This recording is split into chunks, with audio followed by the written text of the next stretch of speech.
Okay, welcome back, everybody. Um, this is going to be our second segment of our video lecture series on the 1970s exclusively, with a greater focus on the Ford and Carter years, as you can see there in the slide. And not only that, but our particular segment today is going to discuss economics. It's going to be really economic heavy. In other words, I'm going to try to explain to you the economic decline of the 1970s, all the various causes that were behind it, because it is a pretty complicated web. It's a complex, perfect storm of a lot of very complex factors coming in together at the same time. And at least how the Ford and Carter years, how those administrations attempted to address and resolve this growing problem. Now, if you remember when we talked about Nixon, uh, and we talked about the economic situation during Nixon, which he pretty much walked into in his presidency. We're already talking about significant inflation. Not just significant inflation, but because of significant inflation driven by an overabundance of dollars, meaning a weak dollar. Okay. We also had a significant trade deficit, which means we were importing more than we were exporting. Why is that bad? Um, before Nixon unplugged the dollar from international trade, you have to understand the role of gold there. I mean, when he unplugged gold, the role of gold is, let's say I want to buy Japanese cars.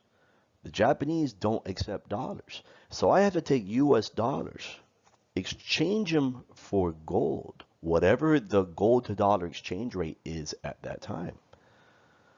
And when it came to international commerce, I could still do this and then use that gold to purchase yen at whatever the gold to yen market, exchange rate was, and then purchase those cars. Gold is still, when it comes to international transactions, the universal currency accepted everywhere. That is up until, and when you're importing more than your export, your gold is leaving reserves, okay, to be converted into foreign currencies to buy foreign products, okay? So our gold reserves are being depleted not only by our tendency to import more than we export, which draws from our reserves because of the need to exchange dollars for gold and then gold for whatever currency that we require, but also foreign holders of dollars are also exchanging their dollars for gold. Nixon shock. What does Nixon do to try to stall the depletion of our gold reserves and try to undergird the dollar a bit?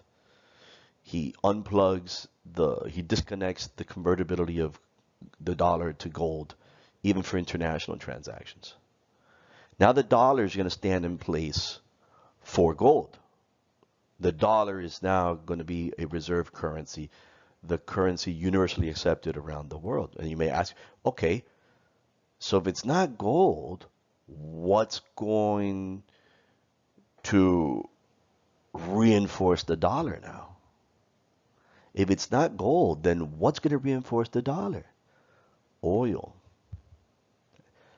Today's dollar is essentially the petrodollar, okay?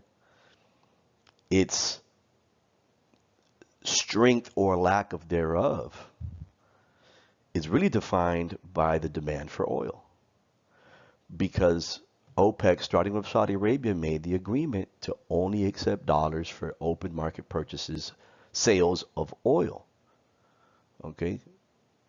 Great demand for oil in the world. Everybody needs to convert their currencies to dollars to purchase oil. Why would the oil exporting countries go along with this? Because this gives them the ability to accumulate dollars, which are a reserve currency. And with these dollars, not only could they purchase American goods, but they could also purchase American bonds and invest money in the American stock market, and they're going to get a return on it later on. So, but does it cure inflation? No, inflation continues. Why? Because it's rooted in a much older, I'm not going to say a problem, because it was a good idea at one time, but it's rooted in something that predates Nixon. You can make the argument goes all the way back to FDR. Okay? It goes all the way back to, I've said this before, the Keynesian formula. Okay? Whether an economy grows or not is dependent on whether it's productive. And an economy, whether it's productive or not, depends on employment. That said, more people employed equals greater productivity equals economic growth. What could the government do to make that possible? Make sure that businesses have easy access to dollars. That means print as many dollars as you can and keep the interest rate as low as you can so the businesses could have access to those dollars at the lowest possible price, meaning the lowest possible interest rate, and therefore keep people working. As long as people are working, the more people are working, the more we're producing, economy grows. This is a model that works perfectly well with a industrial manufacturing economy. Problem is, that's not going to last forever. All right? So remember Nixon's shock before we go further. The steps that he takes, very significant, disconnects gold from the dollar when it comes to international purchases, and then undergirds the dollar, if it's not gold anymore, with oil. Now, demand for oil determines the demand for the dollar, determines whether the dollar is strong and commands a lot of purchasing power or whether the dollar is weak and does not. Gerald Ford is president. There's not really much to say. Okay? Kind of a blip on the radar screen. A couple of things. And this is the predominant problem of the 1970s. On one hand, you have skyrocketing inflation because frankly, there's too many dollars in circulation. And this problem has been added to going all the way back to steps that FDR's New Deal government took to resolve the Depression and unemployment. Okay? So why are we experiencing growing unemployment? Let me explain to you very simply. As prices go up, it becomes more and more expensive for businesses to conduct business. The more expensive it is for businesses to conduct business, understand this erodes their profit margins. If their profit margins shrink, okay, that's going to spook away investors and they're going to lose, a lot of investment money, which they typically, attract through, public market, selling stocks of themselves, in the open market. So, in order to preserve already shrinking profits, they cut production. And how do they cut production? By letting people go. So, expensive to conduct business. What does business do to preserve whatever profits the company is still generating? Cut production. Okay? That means letting people go, or at the same time, or investing in capital. That means investing in machinery and equipment and technology that would replace human labor. Okay? And result, high unemployment and high prices. But there's more to this. Did Gerald Ford take steps to try to curtail the inflation that his boss was not completely successful in doing so? Yes, it was Richard Nixon's, had a lot of marketing appeal. Whip Inflation Now program. Okay? And President Ford asked Americans, as crazy as it may sound, consume less. Consume less, okay? If you consume less, inventories will stockpile, producers have no choice but to bring down prices. And he also asked the Fed to raise interest rates. If you make it more and more expensive to borrow money, okay, businesses, investors will borrow less money. And this is two steps that would lower prices and take money out of circulation, therefore make money stronger, make the dollar stronger. The dollar gets stronger, then prices will stabilize and stop climbing. Didn't work. Whip Inflation Now, cute acronym win. did not work. Inflation would continue to increase at a undesirable pace. And this brings us to the centerpiece of today's lecture, the end of the Great Prosperity. The Great Prosperity also meant, also called the Golden Age of American capitalism, from the end of World War II to the late 70s. Once upon a time, okay, American businesses were number one in the world, number one exporter in the world, number one productivity in the world. Wages were high because union membership was high. Tax rates on the top income earners was high, okay? But remember, you also have to understand, like, it's easy to be number one when everybody else in your league is still struggling to get on their feet because of World War II. And the U.S. took advantage of the situation, okay? And the greater amount of money was out there circulating in the economy, which translated to higher wages, which translated to the expansion of business and greater productivity and greater sales and more consumer spending, okay? Money did not concentrate in one particular end of the economy, but rather flowed more freely.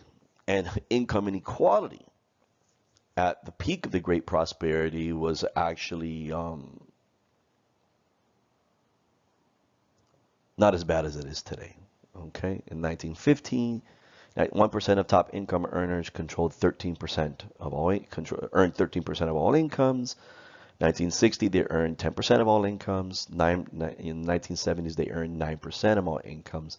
That means wealth was more equitably distributed, at least in terms of income, throughout American society. But that's not going to last long, and we're going to go back in the same direction that we would see earlier in the 1920s.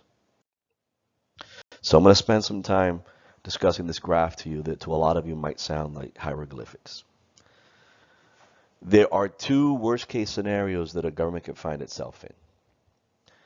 Number one, a recessionary situation that lasts long enough that it's considered a depression. Okay? With a depression, economic growth declines and declines and declines. And so do prices. Why is it? Okay? As economic activity declines, producers are so desperate to sell excess inventory that they offer lower and lower prices until you eventually get to a price ceiling. Okay? But at the same time, they can't afford to put people to work and the economy. So a recession that is so bad and so significant and so long that it's outright called a depression. That means there's not enough business activity going on. Okay? Therefore, people have to be let go. Therefore, people are not earning money. And it doesn't matter that prices are rock bottom. Nobody has a job. They can't even afford those prices. Or the other end of the spectrum, inflation.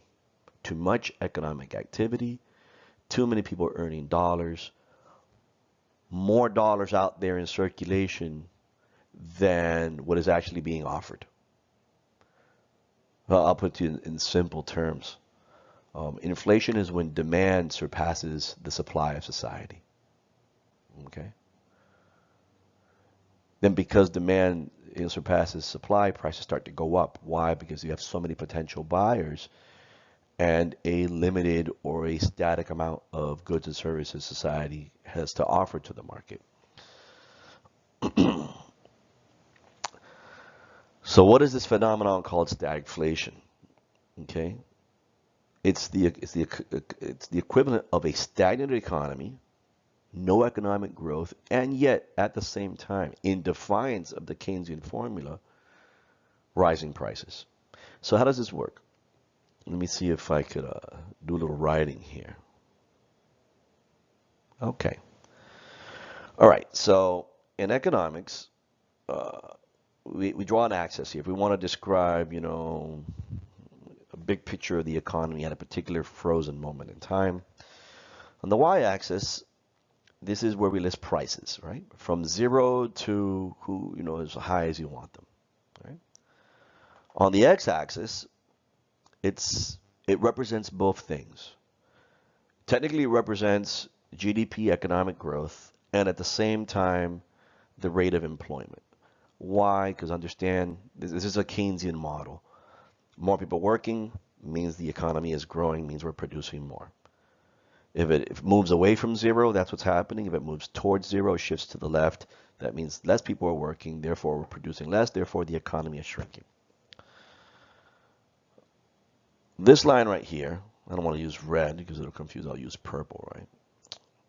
We're going to call this is the short-term aggregate supply line. Sorry if that looks ugly now. Meaning, that is the line that represents all goods and services produced by all producers in a society at a given time. And then this line right here, aggregate demand, that refers to the combined sum total of consumer demand for all goods and services being produced in society at one time. Right? Now, usually, well, I wasn't able to go back. That's not good. I wasn't intending on that. And you can't see the slide now. And I'm 16 minutes into this.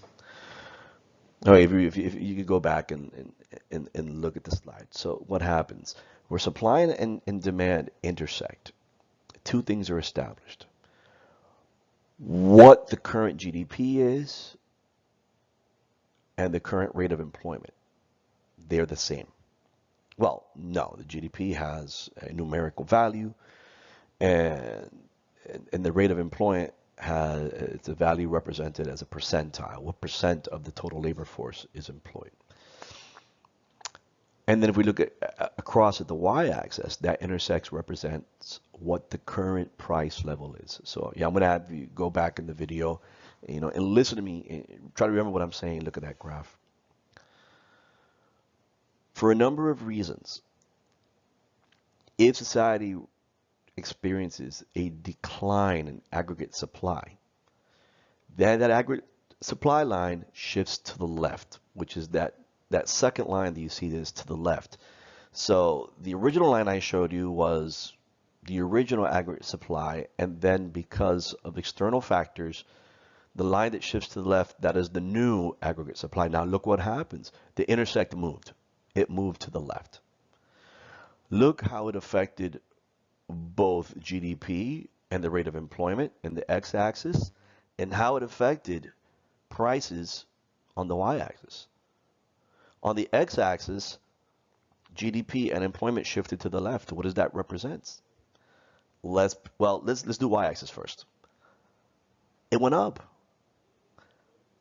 If demand stays constant but supply decreases, that means there's still people out there willing to spend money on goods and services. There's just less goods and services to offer because productivity has declined. That means whatever goods and services are out there being offered, their prices are going to go up high because now you have more buyers than you have sellers. Okay?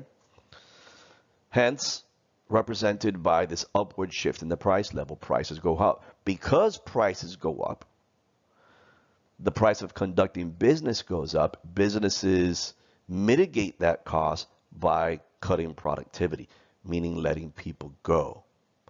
Hence, the leftward shift on the x-axis. The more people they let go, they're producing even less now, and the economy shrinks. That is stagnation in a nutshell. You have these causes that drive the cost of business up. Because of these causes, businesses start to produce less. They produce less because they cut production. They cut production chiefly by letting go of people. As they cut production, aggregate supply shifts to the left, causing prices to go up, which only further antagonizes the cost of doing business. And this is reflected by increase in unemployment, less people being working, and by extension and reflection, a shrinkage in the total size of the economy. Now, what was causing this? Long story short, the world was changing. It's not 1946 anymore.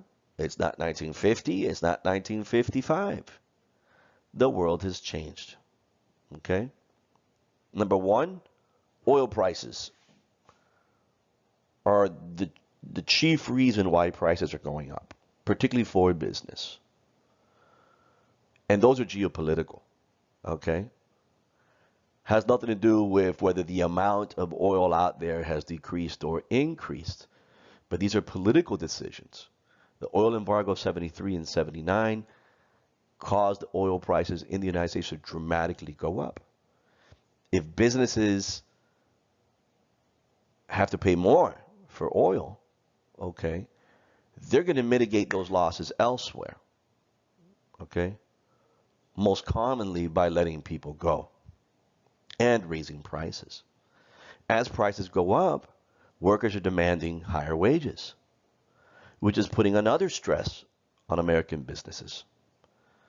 And they have every right to ask for higher wages because prices going up, whatever wages they're earning is not enough. It's not keeping pace with prices. A shrinking dollar.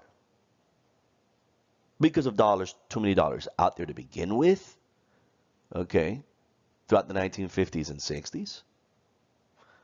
Add to that oil prices, which make the dollar, as an analogy, even smaller. Because now it takes more dollars to buy oil. Okay. And look at the center. This is something we didn't anticipate. When we were the only show in town, it was easy to be number one. By the 1970s, the German and the Japanese economy has bounced back, and they're offering the United States real serious competition, particularly in one of our top industries, automotives. The Japanese and the Germans are little by little driving us out of our dominant position in the car manufacturing industry. So we have competition, and this started little by little. Japan, when she came out of the war, started manufacturing toys and low-price consumer goods. Then they moved on to electronics. They would buy electronics, dismantle them, reverse engineer them, and build better ones. And then they moved on to cars, and the Germans did the same thing. Here's the irony nobody speaks of. The losers of World War II, within 30 years, are the winners of World War II. And to this day, top 5 economies in the world. Germany's there, and so is Japan. Okay? And that the world is changing. You can't stay a manufacturing-based industrial economy forever. Okay? American businesses are finding ways to cut costs. Okay? That means their need for low-skilled, no-skilled worker, manufacturing labor is not what it used to be. They're figuring out how to get that taken care of elsewhere, okay, in some other way. So that's the other structural changes that this country was simply not ready for, did not anticipate, didn't plan for. Being a huge segment of the labor force, simply was not prepared to enter into the next phase, which is a much more dominant service sector, role in the economy, and a lot less demand for traditional manufacturing labor. All of these things, spelt the end of the Great Prosperity, the decline of American industry, in part because of, there's a lot of things, and really your politics tends to shine when you try to explain this. What led to the decline of, let's be specific, manufacturing of consumer goods. The United States still is a #1 exporter The United States still is a top manufacturer, except what we manufacture, okay, isn't sitting on a shelf in Target, okay? What we tend to manufacture is not sitting on a shelf in Target, okay? They're secondary goods. They're goods that are used to produce other goods. Construction equipment, chemicals, petrochemicals, soybeans, defense goods, you know. So this is true, but not as true that a lot of people make it out to be. The decline of the American automobile industry, yeah, absolutely. And the decline of manufacturing in the United States, yes, that's true. Why? A couple of reasons. Competition. And Americans falling behind, the American companies falling behind in competitiveness. American companies are finding it harder and harder to compete with rising emerging economies like Germany and Japan. Okay? Number two, this is where your politics come into play. Many on the right would say that what ate away at American competitiveness were excessively high wages. Excessively high wages because of the excessively high, well, the significantly high rate of union membership, particularly in manufacturing. The unions did a great job at getting great benefits and great pay for their workers, but at the end of the day, and I don't want to set up American companies as victims here, because they're not. Okay, they're not. Um, but at the end of the day, they start to look at high wages as detrimental to their profit margins, and will start to look elsewhere. And hence, we're going to start seeing the disappearance of American manufacturing. Okay, and we brought it upon ourselves. So here come the Japanese. Not just because the Japanese are coming in with cars, they're coming in with better cars. The American automotive industry bought into this idea that if we manufacture mediocre cars that are designed to be total losses within 4 to 5 to 6 years, meaning you're going to have to come back into a dealership and buy a brand new car, that somehow that was a sustainable business model, and didn't anticipate an import. Hey, what's this? A Honda Civic? A Toyota Camry? What's this? They could run for 100,000 miles? And then, surprise, surprise, what does the American consumer start doing? Starts buying Japanese. Or if the American consumer, has the money to spend on top quality, starts buying German.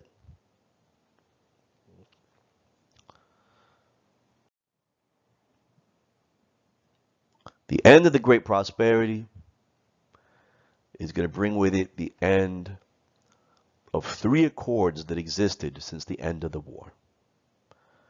There was an agreement between labor and capital. So long as the unions handed over management of the companies to the management, okay, the companies, the business people, they accepted the existence of unions and gave in to demands for wages and benefits. That was the agreement, okay? Unions exist, and at the same time, let the managers run the company in exchange for wages and benefits. That was the agreement that existed between capital and labor. The agreement that existed between government and business: we'll keep money cheap. That means easy money policy. That means low interest rates. Okay, you keep people employed. That means you take advantage of low interest rates to expand business and hire people and keep us at full employment. That was the understanding. And there was an understanding between government and the citizen. High wages means you're going to pay higher taxes, but at the same time, the government is going to provide a safety net and is going to ensure that there will be there will be, plenty of jobs to go around. Nobody could guarantee this anymore. Not after the 70's. The end of the Capital Labor Accord. Now, That tolerance is gone. Now the private sector is going to go after the unions. Is going to be less willing to negotiate with the unions. Okay? And successfully was able to dismantle most of the labor movement in this country. Much of what still exists today, it exists because it exists in the public sector. They did this to lower wages and benefits in the spirit of regaining some competitiveness, particularly when having to compete with, emerging economies. Okay. And when jobs simply were not able to be kept in the United States because wages, and there's a trend here.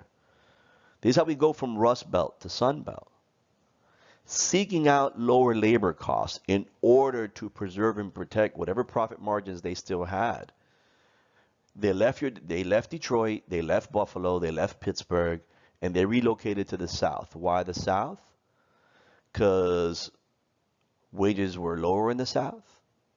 Attitudes were more anti-union in the South. Okay, and they figured if we reopen in the South, we won't have to worry about unions. We could pay even less, and that'll preserve our. And then eventually, that's not good enough anymore. And in order to preserve, profit margins, preserving profit margins is very important because that's how you continue to attract investors that want to buy your stock.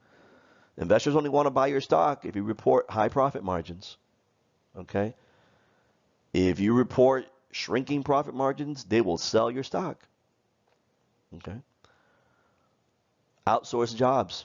And if that means to another country, so be it. And the automotive industry does it. The manufacturing industry does it. It even goes into the garment industry, and they eventually do it. And that was the end of the Capital Labor Accord. No more unions. Wages would stagnate, and adjusted for real dollars would actually decline. Yes, believe it or not, a typical middle-class family in the 1970s, adjusted for real dollars, earned more, and had more purchasing power than a typical middle-class, working-class family today. Believe it or not. The end of the government business accord. Listen, no more easy money. We have to control inflation, which means we have to raise interest rates. Raising interest rates means it's going to be more expensive for you to borrow money. That means more than likely you will be borrowing less money and there will be less investment. Which means people are going to value savings, saving their money, keeping their money in the bank, than actually borrowing money and spending it. But it was always a balancing act with business. Yes, those things are going to be true, but we're going to compensate you with lower taxes and less regulations, especially when we head into the 1980s. So we're going to compensate you for your losses, in that money won't be as cheap anymore because interest rates are going to go up because we have to drive them up because we need to pull money out of circulation to bring inflation under control, but we're going to compensate you on the other end. And the end of the government citizen accord. Okay, businesses want us to lower taxes. That's part of the agreement. So we're going to have to stop government spending. Okay. And again, very political decisions. That means austerity. We're going to have to cut back on the safety net, on welfare programs. How else are we going to be able to help out business by lowering their taxes if we don't cut back on the programs that those taxes fund? Okay. And guess what, folks? American businesses need to remain competitive. So, and this is kind of crazy. There's no longer a guarantee that the low interest money will be there to make sure that we will always be at full employment. Okay? We just may have to accept higher rates of unemployment, which is crazy because the higher rates of unemployment, that's more people that are going to be collecting unemployment, and that makes it harder to shrink the safety net. Which therefore, at that point, shifts the focus to we got to prepare people for the new emerging economy, the service sector dominant economy, because guess what? At least here in the United States, the demand for manufacturing labor is not as needed anymore as it was before. Because I could get it for pennies on the dollar somewhere else. Okay?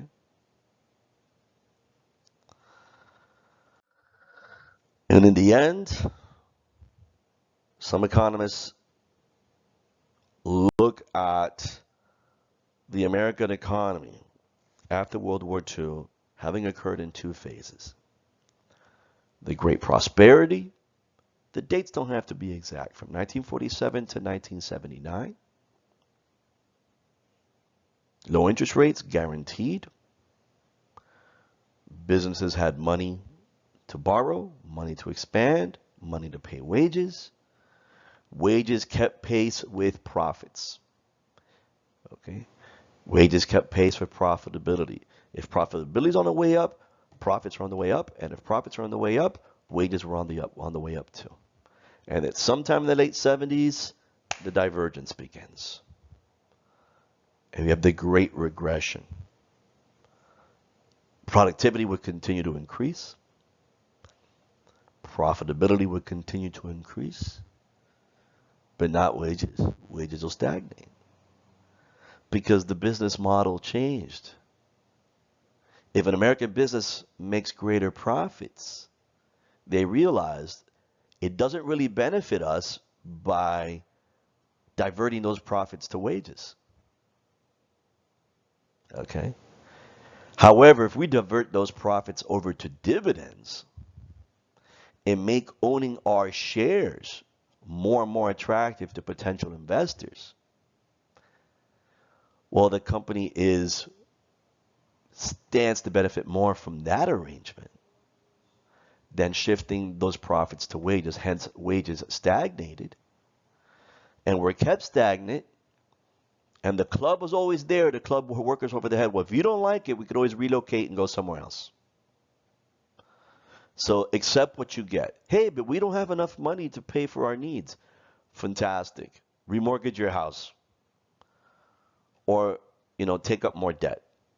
Or, how about two people working in a household instead of one? That's what happened. In order to maintain the American standard of living that we became accustomed during World War II, despite the economic decline of the 1970s, meant that most households not only had to go into greater amounts of debt, but also required more adults to work to maintain that standard of living. So that's it for economics today. Okay? It's really complicated. There'll be a 5-question quiz. Sorry about what happened with my stagnation graph. Go back and look at it again. And we will speak again soon about how society was affected by all this.